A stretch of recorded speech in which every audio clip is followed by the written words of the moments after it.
Hindi po kumain si Ma'am Asun eh. Kapag po sinusubuan ko siya, iniluluwa po niya yung mga pagkain. Pati po yung mga gamot, iniluluwa din po. Sige, Manang Biring. Susubukan ko siyang kausapin. Apo. Ako na pong bahala sa kanya. Manang Biring, huwag niyo na ikikwento ito kay Darius, ha? Ayokong mag-alala ang asawa ko. Kaya ko na to. Opo, Ma'am.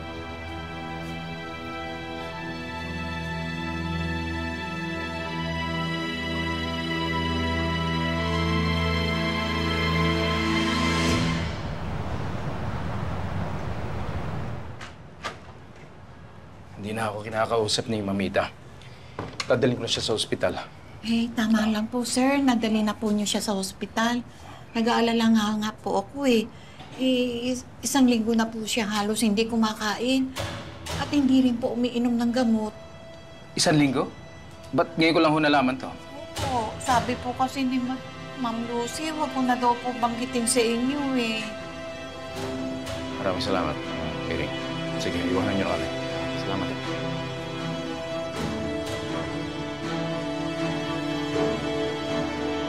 Lucy, ano ibig sabihin nito? Ba't hindi mo kaagad sinabi sa akin ang tungkol kay Mamita? Bakit ko pa kailangan makitang nangihina siya bago ko malaman ang totoo? Sabihin mo sa akin, anong gusto mo mangyari? Namatay si Mamita?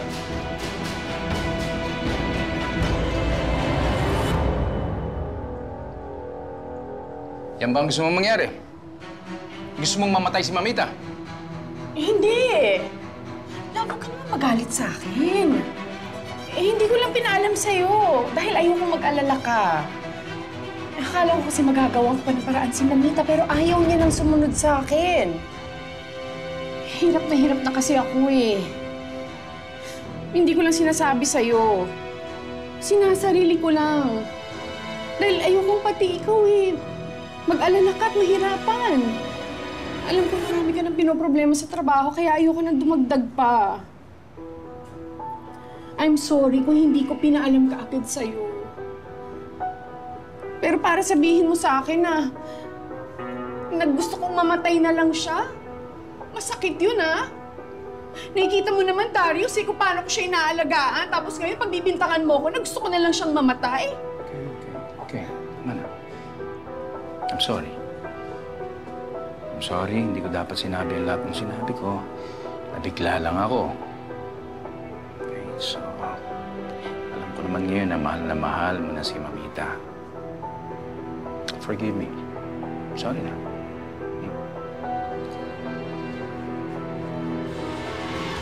Sorry na.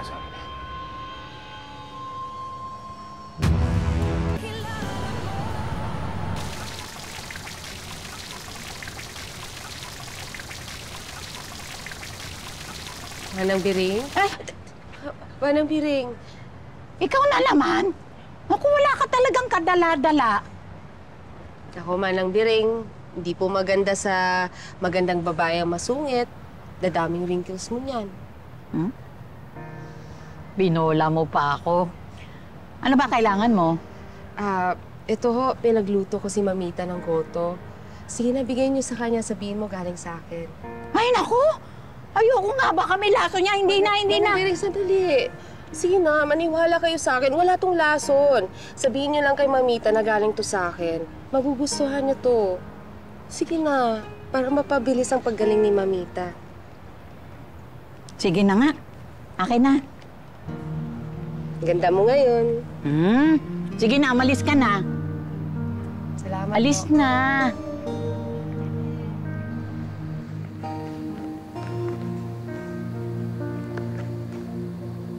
Diyos ko, paano kung may lason to? Di ko na lang papakain kay Ma'am Asun. Itatapon ko na lang.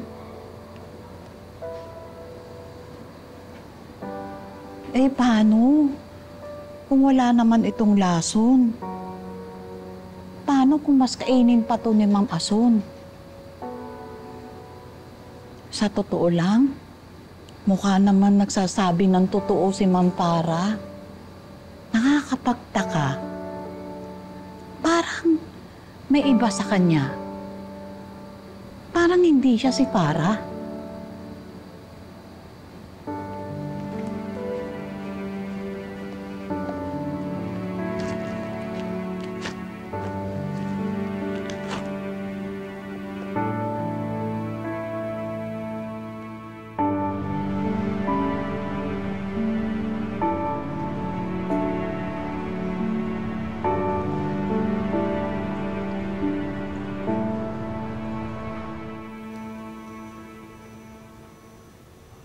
Manang Biring, meron ho akong pagkain dala para kay Mamita. Gusto ho niya to.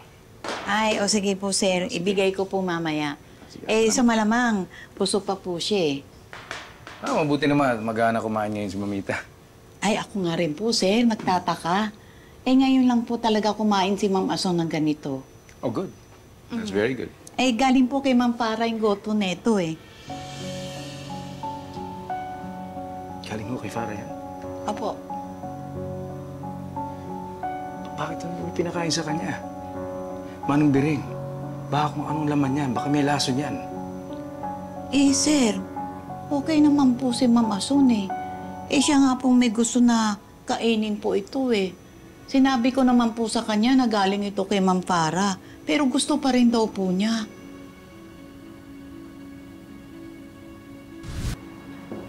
Manang Biring? Ay! Anong ginagawa mo dito? Paano ka nakapasok? Manang Biring, ako nang magpapakain kay Mamita.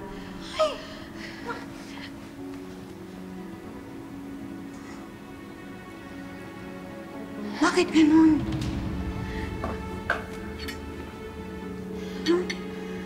Manang Biring, ako nang magpapakain sa kanya. Ay, ako sa akin nga. Ayaw kumain sa'yo pa. Ala? Diyos ko. Tama ba itong nakikita ko? Alam niyo po, Sir Darius, nung unang pumasok dito si Ma'am Farah, pinakain din po niya si Ma'am Ason. At walang angat si Ma'am Ason. Gustong-gusto po niya na pinapakain siya ni Ma'am Farah. Sigurado ho kayo. Ewan ko po ba? Gustong-gusto po talaga ni Ma'am Ason si Ma'am Farah. Pakiramdam ko po, mas gusto po niya si Ma'am Farah ang mag-alaga sa kanya.